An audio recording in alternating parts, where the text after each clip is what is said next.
شانزەمین خولی فێستیڤاڵی شانۆی سەرشەقام لە مەریوان دوای 5 ڕۆژ و شێبەرچەی نێوان 40 گروپی شانۆی ناوخۆ و 4 گروپی بیانی کۆتایی پێات. لە ڕێوڕسمێکدا سەرکەوتوەکانی ئەم خولەی فێستیڤاڵ خەڵات کران. شانزەهەمین خولی فستیڤاڵی شانۆی سەرشەقامی مەریوان بە ناساندنی گروپ و کەسە سەرکەوتووەکانی کۆتایی بە کارەکانی خۆی هێنا. شانزەهەمین خولی فستیڤاڵی نێودەوڵەتی شانۆی سەرشەقامی مەریوان دوای 5 ڕۆژ و کێبڕکەی نێوان 40 گروپی شانۆیی ناوخۆیی و 4 گروپی بیانی کۆتایی بە کارەکانی خۆی هێنا و لە ڕێوڕسمێکیشدا سەرکەوتووەکانی ئەم خولە خەڵات کران.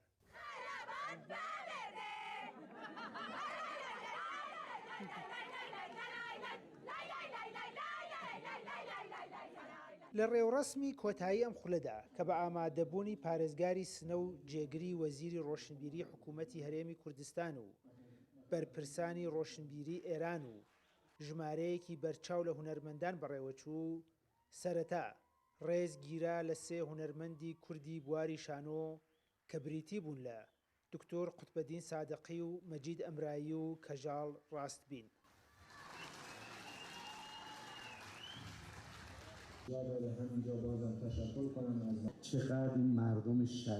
ڕێژەی بەشداری و پێشوازی خەڵکی مەریوان لەم فێستیڤاڵە بەڕاستی سەرسوڕهێنەر بوون. تەنانەت بڕێجار چەندین سەعات ئەوەستان تاکو و شانۆیەک ببینن. هیوادارم ئەم فێستیڤاڵە بەردەوام بێت چونکە دوای 16 خول گەیشتووەتە ئاستێکی باش لە گەشە و گەورەبوون. چاوەڕوانیشمان ئەوەیە یەکێک بێت لە فێستیڤاڵە گەورەکانی ئێران هەروەها کە تا ئێستا بووە. لە بەشی نێودەوڵەتی فستیڤاڵی ئەمساڵی مەریوان خەڵاتی باشترین بەرهەم درا بە شانۆیی سێوی 21 لە شاری چەمچەماڵی هەرێمی کوردستان و خەڵاتی تایبەتی فستیڤاڵیش لە 12 بەشی جیاجادا پێشکەش کران.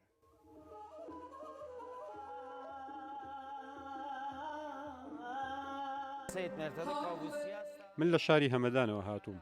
بەرهەمەکەی ئەمە بووە خاوەن خەڵاتی باشترین بەرهەم لە دیری بینەرانەوە کە بەڕاستی جێگای شانازیە و فستیڤاڵی مەریوانیش ڕۆژ لە دوای ڕۆژ لە گەشەی زیاتردایە.